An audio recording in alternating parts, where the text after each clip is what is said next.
As a global firm, Hiscox is subject to a number of different regulators, all of whom have slightly different rules. And one of the big things that we have to ensure is that our compliance to those rules is sacrosanct.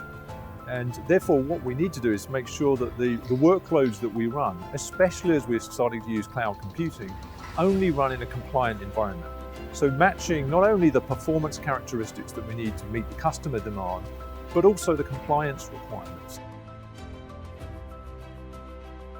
Hiscox is a 100-year-old company, and historically we've been a Lloyd's of London syndicate business up until about 15-20 years ago when we started to branch out into retail. So in the last 10 years we've seen a rapid growth in our retail organisation. We entered the American market about 10 years ago now. That's grown to a $700 million business, growing rapidly. But we're seeing strong growth across Europe and in the UK as well.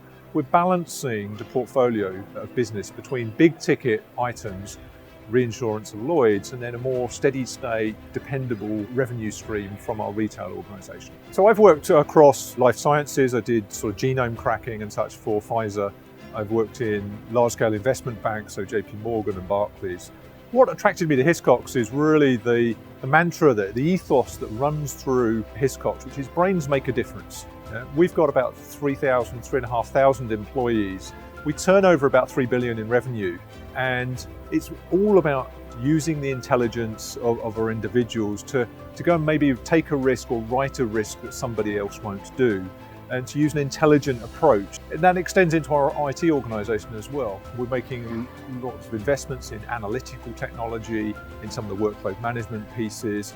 We're leveraging public cloud environments such as Microsoft Azure to really drive how we change the business. But what that means is, especially our infrastructure organisation, which is led by Alex McLaughlin, they've got to run to keep up. My team looks after all of the infrastructure here at Hiscox. With operational excellence, we aim to provide that platform and foundation for the business, and then through innovation, take them to places potentially where they've never been. From a technology perspective here, we obviously have our on-premise and our cloud estate. But we also run some of our core platforms in Azure. So we run our entire UK core platform, which runs to about $800 million a year of revenue through that system.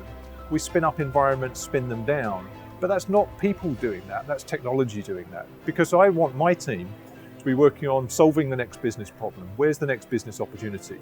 And really getting to the heart of how we make the business tick. What we try and leverage here is real efficiencies. An example of that being Turbonomic, that effectively pays for itself. Historically, the cloud deployments that we've had here have been quite costly. What Turbonomic has really given us is the ability to focus on the right sizing to make sure we're not overpaying. Last year, we saved approximately £150,000 in Azure costs just by using the power of Turbonomic and effectively gaining those efficiencies that we didn't really have before to leverage the power of the cloud. What we're going to be doing is looking at all of our servers and infrastructure, the ones that we think would benefit from being in Azure, and sizing them properly with Turbonomic. And this is now allowing us to put in the cloud what's right.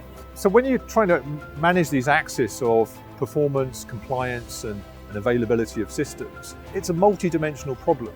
And as intelligent as our people are, we can't necessarily calculate it in real time. And that's where Turbonomic's platform comes in for us, is getting us to that point of equilibrium where we make sure that we're spending the shareholders' money appropriately to drive our business, but we're giving the customer as great a performance while also ensuring that we can continue to remain compliant, and we couldn't have done that without Turbonomic.